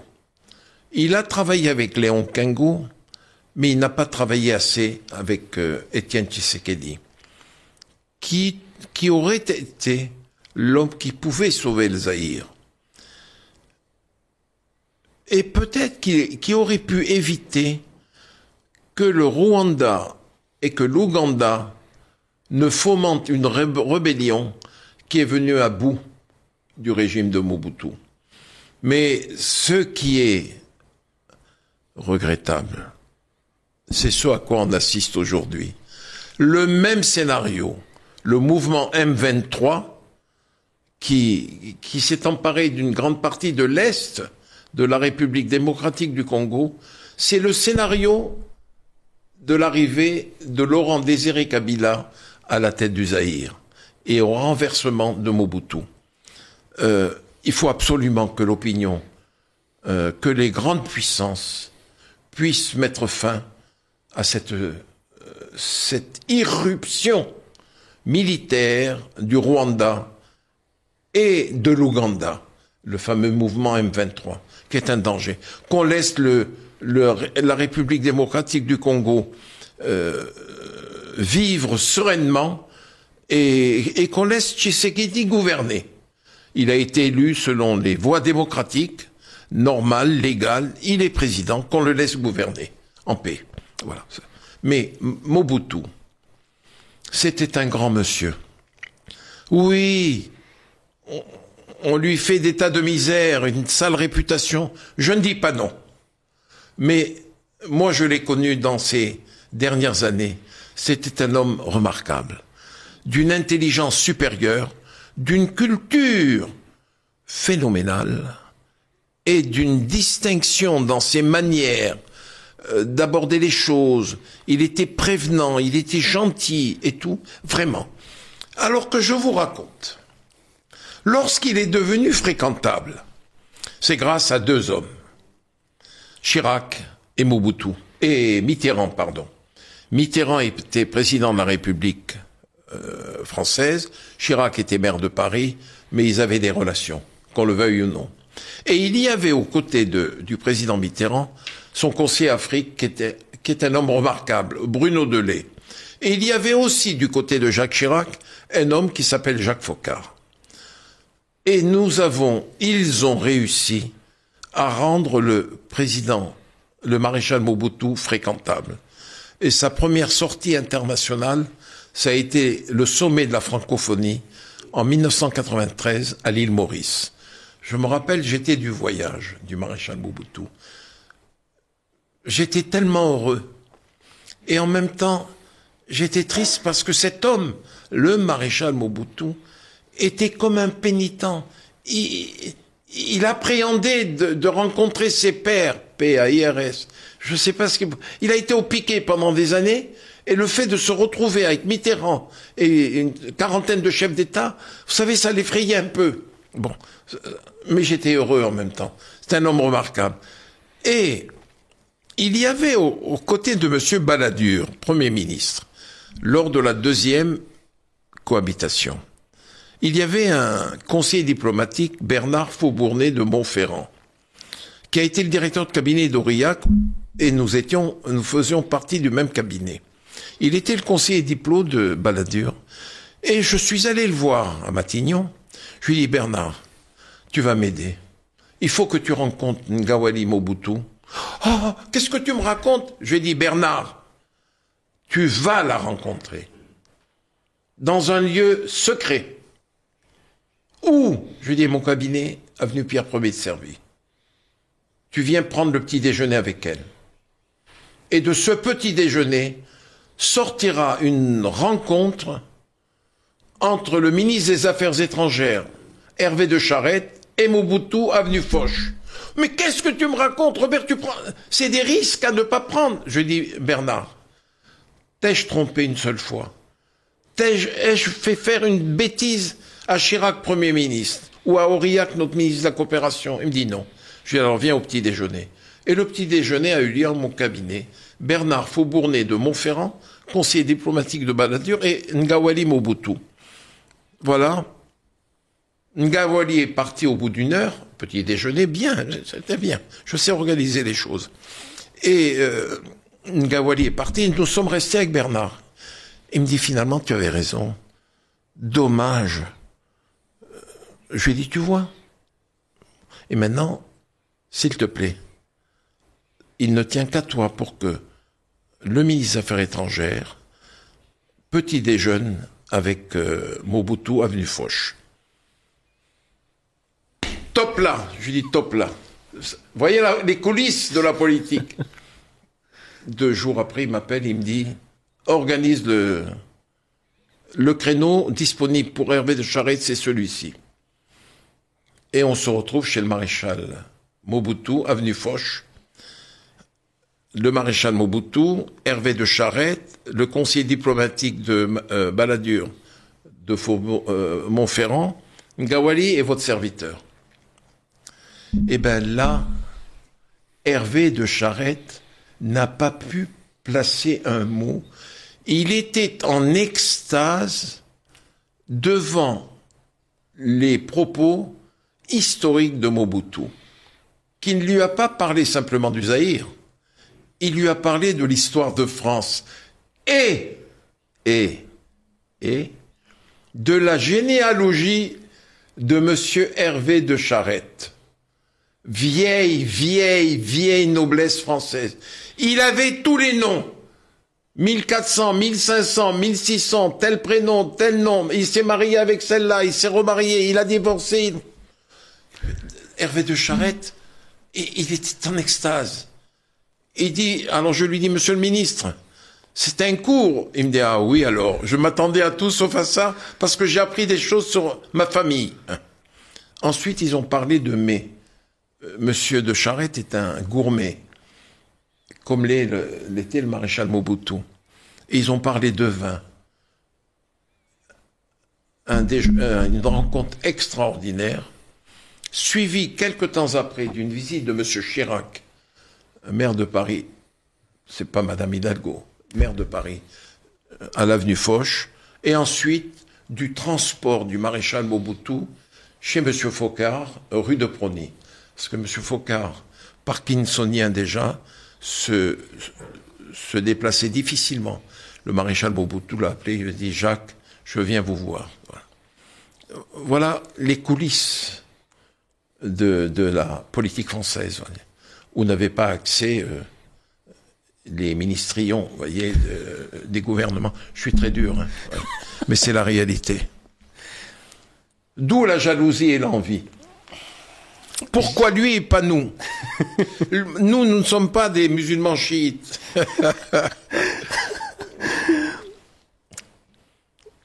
Une dernière partie de question. Allez-y. Vous parlez des ministrions. Au cours de votre existence, vous avez rencontré des chefs d'État européens, africains. Vous avez rencontré notamment l'ancien président iranien, Ahmadinejad. Tout est dit dans le livre et c'est incroyable. Mais il y avait un ministre qui n'était pas un ministrion, qui s'appelait Charles Pasqua. Et j'ai été étonné de lire dans votre livre que... Et là, je vais vous poser vraiment une question. C'est une question très sensible. Allons-y. Si vous voulez pas y répondre, vous n'y répondez pas. Allons-y. Vous avez été menacé de mort. Et quand on est menacé de mort par quelqu'un qui est aussi puissant, parce que selon moi, c'était un des hommes les plus puissants de France, quelle réaction intérieure on a? Et votre réaction aussi votre réponse m'a laissé sans voix, mais quelle était votre réaction intérieure? Est-ce que vous pourriez aussi également juste un petit peu exposer le contexte qui s'était produit? Je vais vous répondre, très franchement. J'ai et j'ai toujours le plus grand respect pour Charles Pasqua. D'abord, c'était un gaulliste de premier ordre, un résistant, comme le fut son père, et un serviteur de la France. Donc j'ai du respect. Mais de l'autre côté, il y avait un homme qui s'appelait Foccart. Et vous savez très bien que le système Foccart et le système Pasqua, tout en étant l'un et l'autre de premier ordre et patriotique, les hommes ne s'entendaient pas très bien. Charles Pasqua a toujours voulu être le numéro 1, number one, mais quand il y a Foccart, personne n'est number one. Du temps du général, le sac et tout, vous voyez. Bon. Moi, j'appartenais au système Foccart. Et les premières affaires de l'Angola Gate, qui ont touché le système Pasqua, et tout, ça n'allait pas bien pour le système Pasqua. Alors que du côté du système Foccart, personne n'a été menacé judiciairement, à commencer par moi. Mais j'avais d'excellentes relations avec M. Pasqua, avec les gens de Charles Pasqua, avec Bernard Guillet, son conseiller diplomatique, mais il y a toujours autour de ces gens-là des acteurs de série C, même pas de série B, de série D, ne soyons pas généreux, de série D. Et un jour, Bernard Guillet, conseiller diplomatique de Pasqua, me demande d'aller le voir à l'hôtel Prince de Galles. Ça commençait les histoires d'Angola Gate, l'affaire Elf et tout. Bon. Et les journalistes qui aiment mettre de l'huile sur le feu, Bourgi, Foccart, vous savez, le système Chirac. Ouais. Chirac n'était... Pasqua était ministre du gouvernement Balladur, et Balladur voulait prendre la présidence, vous voyez, commencer à tourner le dos à Chirac et à le gêner. Donc, Bernard Guillet me dit, retrouve-moi au Prince de Galles. Je dis, il n'y a pas de problème. J'arrive au Prince de Galles, je vois Bernard Guillet, on s'embrasse, je le verrai demain, je l'embrasse toujours autant. Et je vois un homme que je n'avais jamais vu, mais le Corse, vous voyez. J'en parle d'autant plus facilement, Aziz, que ma femme est corse, et d'une très grande famille, connue. Et un gars sympa, mais ça, il voulait être méchant, vous voyez. La caricature du Corse, méchant, vous voyez. Alors qu'ils ne sont pas méchants, les Corses. Il faut pas les embêter. Et j'arrive, il me dit, Je lui dis, alors Bernard, pourquoi tu me fais venir? On se boit le whisky. Pardonnez-moi, je suis musulman, mais j'ai la permission des hautes autorités de boire le whisky. Et il me dit, tu sais, gna-gna-ni, gna-gna-gna, gna-gna-ni, gna-gna-gna, Pasquale, l'affaire Elf, tout. On dit que toi... Je lui dis, mais tu racontes des bêtises, Bernard. Mais tout cela est faux. Et le gars qui était assis à côté de lui, je le revois encore, il avait un Burberry, vous voyez, Burberry fermé, vous voyez. Et j'en ris. Mais j'ai pas eu peur. Il met la main dans la poche du Burberry. Il me dit, faut arrêter de dire du mal de Charles. Je lui dis, mais c'est à moi que vous parlez? Il me dit, il faut que vous arrêtiez de dire du mal de Charles. Je lui dis, mais vous racontez des histoires. Quel mal j'ai dit de Charles Pasqua? Il me dit, attention. Hein. Je lui dis, Bernard, mais tu me fais venir, c'est un traquenard, ça. Et je me suis levé. Je me suis levé pour faire face à l'homme. Vous savez, quelquefois, on est un peu fou, ou inconscient. Je lui dis, vous savez, vous faites peur à d'autres qu'à moi. Il pourrait m'arriver malheur, je ne l'ai pas dit dans le livre, il pourrait m'arriver malheur, monsieur, mais j'ai une chose à vous dire. Avant minuit, l'heure de Cendrillon, il y aura des dégâts chez vous.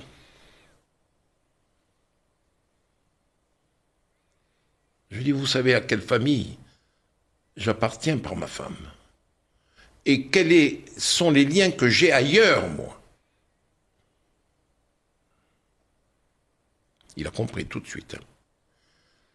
Bernard me dit, non, calmez-vous. Je lui dis, non, moi je suis calme, je suis menacé, Bernard. Mais, sait-on jamais, les acteurs de série D, ou eux, je m'en méfie. Je suis sorti de cet entretien, je monte dans la voiture. À l'époque, c'était Radiocom 2000, vous savez, et pas les... J'appelle Focard, je lui dis, monsieur Focard, vous allez bien? Il me dit, oui. Je lui dis, je peux venir vous voir? Il me dit, il n'y a pas de problème, venez me voir. Et je vais le voir, je lui dis, voilà ce qui vient de m'arriver. Il me dit, ah bon?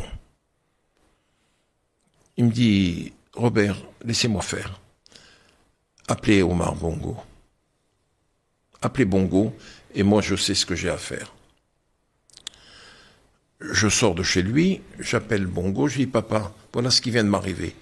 Il me dit, fiston, n'aie pas peur, j'appelle Charles tout de suite. Je dis, mais... Il me dit, quel est le nom du monsieur? Je lui dis, je sais pas. Il ressemble un peu étrangement à mon beau-frère, le faciès corse. Mon beau-frère est un méchant aussi. Et il me dit, je m'en occupe tout de suite, j'appelle Charles. Et je reçois un coup de fil de Bongo, il me dit, tout est rentré dans l'ordre. C'est fini, c'est oublié. Il me dit, je sais que le vieux est intervenu aussi. Focard, le vieux c'était Focard. Je lui dis, papa, il a appelé qui? Il me dit, Robert, fiston, il a appelé Charles. Le vieux a appelé Charles. Comme moi je l'ai appelé, le vieux a appelé Charles. Tout est rentré dans l'ordre. Voilà. Voilà cette histoire de... Mais on n'est jamais assez prudent. On n'est jamais assez prudent, vous savez. Monsieur Bourgi, waouh, on a voyagé dans différents pays, on a voyagé dans le temps. Et on n'a pas déboursé un sou, vous avez remarqué. On a bu un café gentiment. C'est bien de voyager sans dépenser. On a fait le tour du monde. Exactement. Mais franchement, je vous remercie parce que déjà, moi, ce qui me marque, quand je lisais votre livre, ce qui me marquait, c'était toutes les dates que vous reteniez, tous les noms que vous sortiez. Je remarque qu'au fait, même lorsqu'on vous parle, vous avez toutes les dates en tête, etc. Et je sais pas si je peux révéler votre âge à la caméra. Mais je l'ai dit, il me semble. Ouais, peut-être, oui, je pense que vous Allez-y, avez mais dit, ouais, je venant le de répète. vous, c'est plus noble. Vous avez dans 2 jours, vous aurez 80 ans. Par la grâce de Dieu. Par la grâce de Dieu, et vous avez une intelligence qui est phénoménale. Honnêtement, votre intelligence, elle est phénoménale. Vous avez une force qui se dégage de vous, qui est impressionnante. Et je pense que le public l'aura ressenti. Le public aura ressenti la sincérité de vos propos. Vous n'êtes passé à côté d'aucun sujet. Et Monsieur Bourgi, je rappelle le livre « Ils savent que je sais tout ». Et ce livre-là, moi, ce que je peux en dire, c'est que vous avez entendu Monsieur Bourgi aujourd'hui parler. Eh bien, quand vous lisez le livre, vous avez la même sensation. Vous avez le sentiment que Monsieur Bourgi est à côté de vous et qui vous parle de la même manière. Et on y apprend beaucoup de choses, que ce soit d'un point de vue historique, politique, mais surtout humain, dans les relations humaines. Et moi, ce livre m'a permis de réveiller ma conscience par rapport à la vraie vie. Pas celle qu'on nous montre à la télé, pas la vie de surface. Non, la vraie vie profonde. Et qui sont ces hommes qui ont un vrai rôle à jouer. Et Monsieur Bourgi, je vous remercie infiniment pour... C'est moi qui vous remercie, Monsieur Aziz. J'ai été heureux de vous parler. Et vous me permettez d'ajouter un mot. Bien sûr. La conclusion. Pas mal de journalistes, hors micro, m'ont demandé, m'ont dit, ou m'ont fait le reproche d'être dur avec Dominique de Villepin.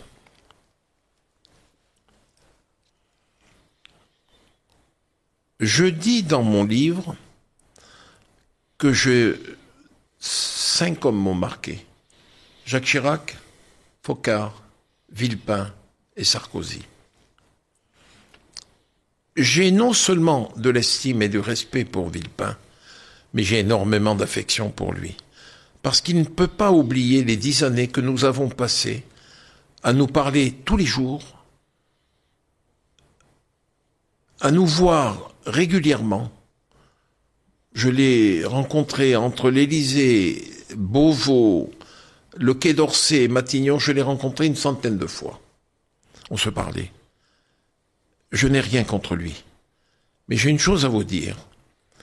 Je n'aurais pas parlé de Dominique de Villepin si je n'avais pas su et s'il n'avait pas compris que c'était un système qui préexistait à son apparition dans la vie politique et que c'était un système qui existait du temps du général de Gaulle, du temps de M. Pompidou, je parle de la droite, du temps de Jacques Chirac, et que Jacques Chirac lui-même avait dit à la mort de Jacques Foccart, en février 1997, le soir de l'enterrement de Foccart à Luzarches, il m'avait demandé d'aller le voir à l'Élysée pour rencontrer Villepin in vivo. Parce que maintenant, on se parlait au téléphone. Et là, il lui a dit, le système, Dominique, c'est celui-ci. Il y avait 3 hommes qui le faisaient. Moi, Foccart et Robert. Foccart étant parti, hélas, maintenant c'est à vous de prendre le relais. Mais tous ces gestes de générosité de la part des chefs d'État africains en direction de Jacques Chirac, à la demande de Jacques Chirac, devaient transiter par le bureau de Dominique. Mais Dominique ne s'est pas enrichi. Par votre intermédiaire, je réponds à tous ces journalistes. Je n'ai rien contre Dominique. Pas du tout. Au contraire, j'ai de l'estime pour lui. Sauf que ces derniers temps, il a tendance à virer au mélenchonisme. Et c'est le reproche que je lui fais. je lui demande d'être un peu plus modéré de ce côté-là. Il est un peu trop tendancieux ces derniers temps. Et je n'ai rien contre lui. Parfait. C'était le mot de la fin. Et Monsieur Bourgi, je vous remercie encore infiniment. Et je le répète, le livre que vous avez coécrit avec Frédéric Lejal d'ailleurs, Oui. qui est vraiment intéressant. Et je mettrai le lien en description si vous voulez vous le procurer. Et je vous dis à tous, il n'y a que vous qui pouvez transformer votre vie. Il n'y a que vous. Merci. Merci à vous. Waouh. Ouais, c'est bon. C'est bon.